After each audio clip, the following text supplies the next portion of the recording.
दोस्तों नमस्कार। दोस्तों चलिए आज हम चर्चा करेंगे बिहार की राजनीतिक मानचित्र के बारे में। कहें तो बिहार सामान्य परिचय ये हमारा है, बिहार जर्नल इंट्रोडक्शन इसका हमारा टॉपिक है। तो देखते हैं, जो सबसे पहला है हमारा क्वेश्चन बनता है कि जो नेपाल की सीमा से लगे ज़िले कौन कौन से हैं। तो हम देखते हैं कि नेपाल से जो हमारे ज़िले लगे हैं वो कौन कौन से लगे हैं। पश्चिम ये पहला, दूसरा, तीसरा, चौथा, पाँचवा और अगर देखें तो ये छठवां और ये सातवां। तो पूरे 7 ज़िले हमारे लगते हैं। अब इन ज़िलों की बात करें, इन ज़िलों के नाम की बात करें तो हम देखते हैं नेपाल की सीमा से लगे ज़िले कितने हैं, 7 हैं। पश्चिमी चंपारण, पूर्वी चंपारण, सीतामढ़ी, मधुबनी, सुपौल, अररिया तथा किशनगंज ये हमारे हैं। ये हमारे पूरे हमारे राज्य। आप इसका स्क्रीनशॉट भी आप ले लीजिए। अब बात करते हैं नेक्स्ट क्वेश्चन की तरफ कि इसके पूर्व से पश्चिम की लंबाई कितनी है। बिहार राज्य की पूर्व से पश्चिम राज्य की लंबाई कितनी है। तो हम पाते हैं कि इसकी जो लंबाई है वह कितनी है, 483 किलोमीटर है। अगर बात करें कि उत्तर से दक्षिण की लंबाई कितनी है तो 345 किलोमीटर है। 345 कितनी है किलोमीटर, ये हमारी लंबाई हमारी है। ये हमारी हो गया, ये 345 किलोमीटर लंबाई है। अगर हम बात करें तो एक और क्वेश्चन की तरफ हम चलते हैं। देखते हैं कि राज्य का क्षेत्रफल कितना है, राज्य का क्षेत्रफल इसका कितना है। तो हम देखते हैं कि 94 या 163 वर्ग किलोमीटर इसका पूरा इसका क्षेत्रफल इसका है। इसका अगर बात करते हैं तो यह क्या है, देश का 13वां सबसे बड़ा राज्य है। बिहार राज्य है वह देश का 13वां बड़ा सबसे बड़ा राज्य है।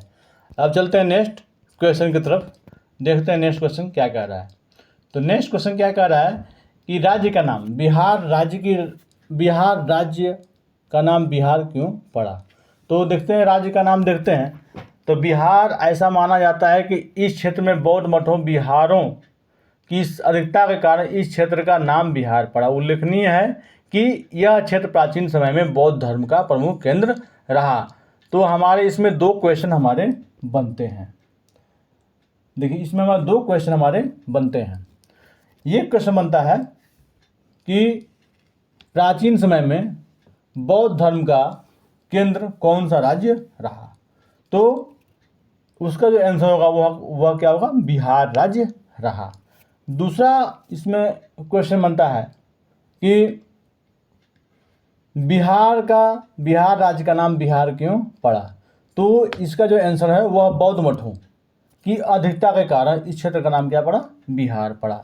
तो आपके ऑप्शन में आपके बौद्ध मठ आपका रहेगा, तो आप उस पर आप ट्रिक लगा देंगे कि बौद्ध मठों की अधिकता के कारण ही बिहार राज्य का नाम बिहार पड़ा। अब एक और क्वेश्चन इसमें बनता है, इस राज्य की स्थापना बिहार राज्य की स्थापना कब हुई। एक और क्वेश्चन बनता है, या एक और क्वेश्चन आपसे पूछ सकता है कि बिहार राज्य की बिहार दिवस कब मनाई जाती है। बिहार में बिहार दिवस कब मनाया जाता है। तो ये हमारे 2 क्वेश्चन हमारे बन जाते हैं। ये देखिए, राज्य की स्थापना बिहार दिवस 22 मार्च 1912 को हुई थी। कब हुई थी, 22 मार्च 1912 को हुई थी। और जो बिहार दिवस हम मनाते हैं वह 22 मार्च को मनाते हैं। 22 मार्च को क्या मनाते हैं, बिहार दिवस मनाते हैं।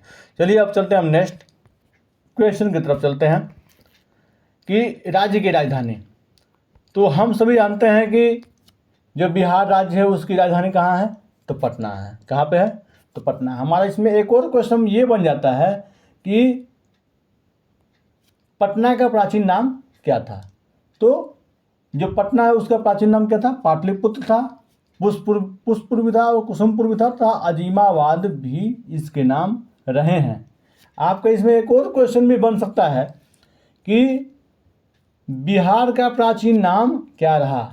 तो अगर उसमें ये देता है बिहार का प्राचीन नाम क्या रहा हो, अगर उसमें देता है पाटलिपुत्र, पुष्पपुर, कुसुमपुर तथा अजीमाबाद, तो आप उसमें से टिक न लगाइएगा। ठीक, जो बिहार का जो प्राचीन नाम था वह आपका, उसको जानते हैं किस नाम से, उसको हम किस नाम से जानते हैं, तो हम उसको प्राच्य के नाम से जानते हैं। किसके नाम से जानते हैं? प्राच्य के नाम से जानते हैं। बिहार राज्य का प्राचीन नाम जो था वो प्राच्य था। इसमें क्या पूछ रहा है कि पटना का प्राचीन नाम क्या है, ये हमसे पूछ रहा है। तो इसमें क्या होगा? पाटलिपुत्र, पुष्पपुर, कुसुमपुत्र, अजीमाबाद, इसके अन्य नाम भी रहे हैं। अब चलते हैं नेक्स्ट क्वेश्चन की तरफ। राज्य की भौगोलिक स्थिति के बारे में यह पूछ रहा है। तो ये है आपकी राज्य की भौगोलिक स्थिति है। आप लोग इसको नोट भी कर लीजिएगा, ताकि ये भी परीक्षा में पूछ सकता है। चलिए अब चलते हैं नेक्स्ट क्वेश्चन की तरफ चलते हैं और एक बार और देखते हैं आगे क्या क्या हमारा क्वेश्चन हमारा बन सकता है। तो एक निगाह में हम फिर से हम उस मानचित्र को देख लें कि जो हमारा जो दिमाग है पूरा मानचित्र एक बार में बैठ जाए, हमारा दिमाग जो है वह पूरा कैप्चर कर ले। चलिए चलते हैं मानचित्र की तरफ। देखिए ये पूरी हमारी क्या है? मानचित्र है। आप लोग इसका स्क्रीनशॉट भी रख सकते हैं। आप सभी इसका स्क्रीनशॉट आप लोग रख लीजिए। नेपाल से कितने जिले पड़ रहे हैं, पश्चिम बंगाल से कितने जिले पड़ रहे हैं, झारखंड से कितने जिले पड़ रहे हैं, और उत्तर प्रदेश से कितने जिले पड़ रहे हैं। तो हमारा ये 3 राज्य हमारे पड़ते हैं, पश्चिम बंगाल, झारखंड और उत्तर प्रदेश। आप इसमें यह भी कर लीजिएगा कि झारखंड से कितने जिले लगते हैं, आप इसको नोट डाउन कर लीजिए। उत्तर प्रदेश से कितने जिले पड़ते हैं आप इसको लिख लीजिए, और पश्चिम बंगाल से कितने जिले पड़ते हैं ये आप गिन करके इसमें रख लीजिए, और नेपाल से कितने जिले पड़ते हैं आप भी इसको लिख के रख लीजिए। ये सभी कलर कोड दिए गए हैं, उस कलर कोड से आप लोग मिला सकते हैं कि किस राज्य के कितने जिले कहाँ कहाँ पड़ रहे हैं। अब चलते हैं हम लोग नेक्स्ट क्वेश्चन की तरफ चलते हैं, उसकी समीक्षा करते हैं। नेक्स्ट क्वेश्चन की तरफ चलते हैं। चलिए नेक्स्ट क्वेश्चन जो हमारा है वह है कि बिहार जनगणना यानी बिहार सेंसस 2011 के अनुसार, ये सभी क्वेश्चन हमारे बन रहे हैं 2011 के अनुसार। तो हम पहले इसको पढ़ने का प्रयास करेंगे। सर्वप्रथम बिहार में जनगणना की शुरुआत 1872 में हुई थी। तो हमारा इसका एक और क्वेश्चन बन जाता है कि बिहार में जनगणना की शुरुआत किस वर्ष में हुई थी। यह हमारा एक क्वेश्चन हमारा बन गया। अब चलते हैं नेक्स्ट क्वेश्चन की तरफ। अगर हम चलते हैं तो क्या पाते हैं कि हालांकि नियमित जनगणना प्रत्येक 10 वर्ष के अंतराल की शुरुआत वर्ष 1981 में हुई, जो अब से निरंतर हो रही है। इस क्रम में वर्ष 2011 की जनगणना बिहार की 14वीं जनगणना है।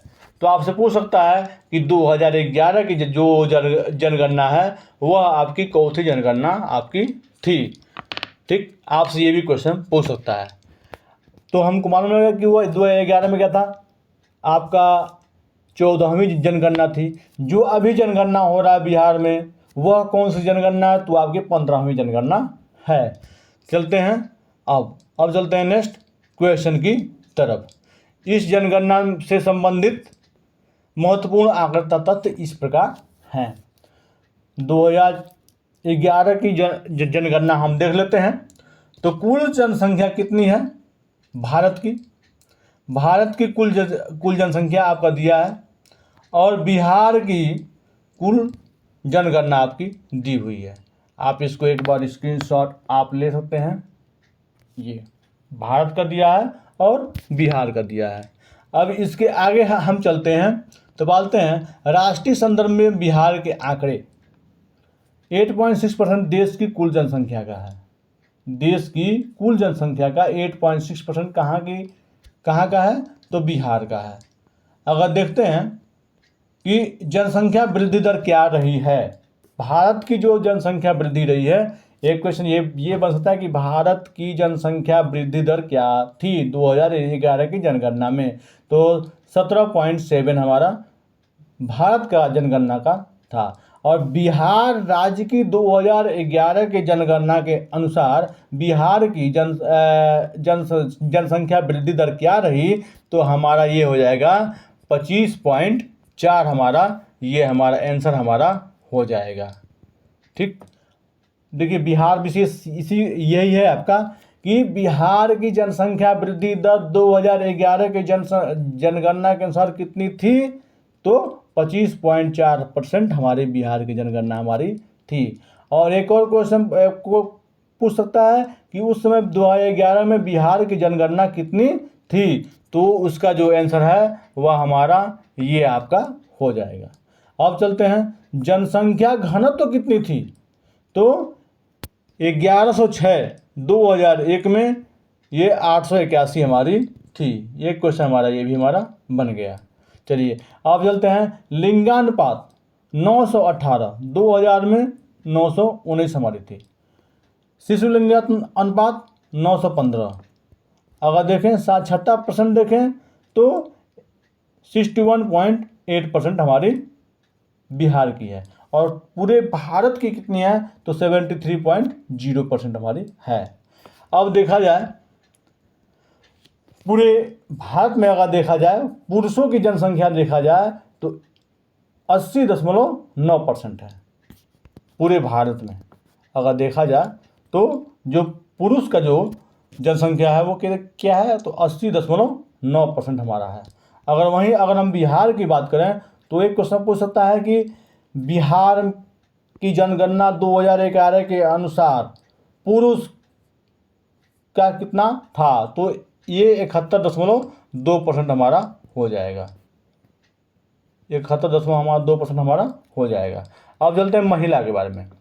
तो महिला का जो लिंगानुपात था वह कितना था, तो 2011 के जनगणना के अनुसार कितना था महिलाओं का लिंगानुपात, तो उसमें था 51.5%। अगर पुरुष का लिंगानुपात पूछे तो 64.6%। ये महिला का पूछे, अगर भारत का पूछता है तो 64.6% हमारा ये भारत का हो जाएगा। ये ठीक। अगर बात करें एससी जनसंख्या प्रतिशत में कितनी थी, देश की कुल जनसंख्या कितना था, 16.6% हमारा था। वही बिहार का कितना था, तो 15.9% बिहार की कुल जनसंख्या का हमारा एससी जनसंख्या था। अगर एसटी जनसंख्या की बात करें तो 8.6% पूरे देश का था, और बिहार का कितना था, 1.3% क्या था, बिहार का जनसंख्या था। देखिए इसमें कितने क्वेश्चन बढ़ रहे हैं, आप सभी को हम इसका स्क्रीनशॉट देंगे, आप लोग इसको रखे रहिएगा, आप लोग एक निगाह से इसको देखते रहिएगा, ताकि एक पेपर में आपके कम से कम आपसे 10 से 15-20 क्वेश्चन आपके तैयार हो जाएं। चलिए मैंने आपसे वादा किया है कि मैं आपको कम से कम 5000 क्वेश्चनों का मैं आपको कराऊंगा, आपकी जुबान पे हमेशा रखूंगा ताकि आप भूलें मत। चलिए ऐसे मैं आपके सामने PDF लेके आऊँगा जो आपके लिए बहुत ही ज़्यादा काम करेंगे। चलिए अब बात करते हैं नेक्स्ट। अब बात करते हैं राष्ट्रीय संदर्भ में बिहार के आंकड़े देते हैं, तो 1.6% देश की कुल जनसंख्या का था, 7.7% अधिक है किससे, तो भारत की जो जनसंख्या वृद्धि दर है वो बिहार की जनसंख्या दर जो क्या था 7.7 में अधिक है। तो आप सभी एक बार इसका स्क्रीनशॉट ले लीजिए और आप सभी इसको एक बार देखिए, इसका स्क्रीनशॉट आप सभी एक बार ले लीजिए। अब चलते हैं नेक्स्ट क्वेश्चन की तरफ, हम इसके आगे चलेंगे। चलिए क्या कह रहा है यहाँ पे पढ़ते हैं, जनसंख्या 2011 के अंतिम आंकड़ों के अनुसार बिहार की कुल जनसंख्या इतनी है, इसमें पुरुषों की संख्या इतनी है जबकि महिलाओं की संख्या इतनी है। क्लियर, देख रहे हैं, पुरुषों की जनसंख्या क्या है, अधिक है, महिलाओं की जनसंख्या क्या है 52.14 है पुरुषों की, और 47.86 है महिलाओं की, यानी महिलाओं की जनसंख्या दर क्या है, कम है बिहार में। कुल जनसंख्या के संदर्भ में बिहार देश के तीसरे स्थान पे है, यहाँ देश की कुल जनसंख्या का 8.60 जनसंख्या निवास करती है।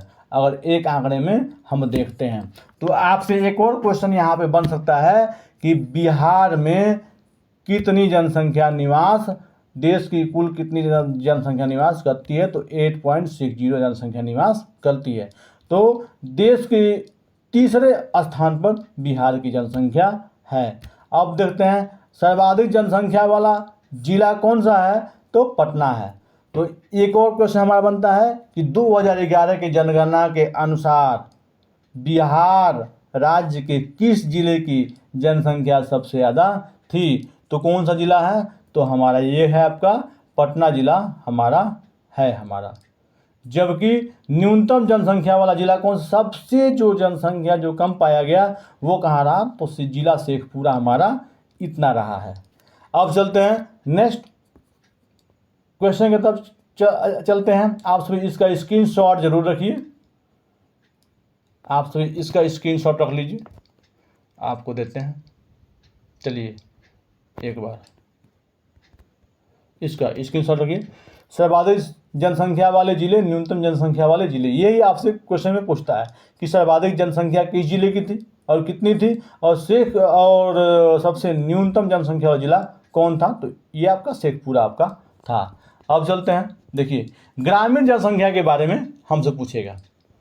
तो हम बात करें ग्रामीण जनसंख्या के बारे में, तो बिहार राज्य की कुल जनसंख्या कितनी थी, तो आपको ऊपर दिया इतनी थी। पुरुष जनसंख्या क्या था, इतनी थी। महिला जनसंख्या क्या थी, इतनी थी। सर्वाधिक ग्रामीण जनसंख्या वाला जिला पूर्वी चंपारण था, है। किसके अनुसार, 2011 के जनगणना के अनुसार, 2011 के जनगणना के अनुसार वहाँ पर तभी जाकर के ये चीज़ देना है।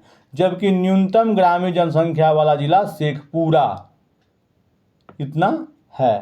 चलिए सर्वाधिक ग्रामीण जनसंख्या वाला जिला कौन था, पूर्वी चंपारण। और शहरी जिला कौन था, कन्फ्यूज मत होइएगा, तो शहरी जिला जो है वह कौन सा है, पटना है। और जो ग्रामीण है वह कौन सा है, पूर्वी चंपारण है। जबकि न्यूनतम ग्रामीण जनसंख्या वाला जिला कौन था, शेखपुरा है। तो अभी ये हमारा क्वेश्चन कंप्लीट हुआ।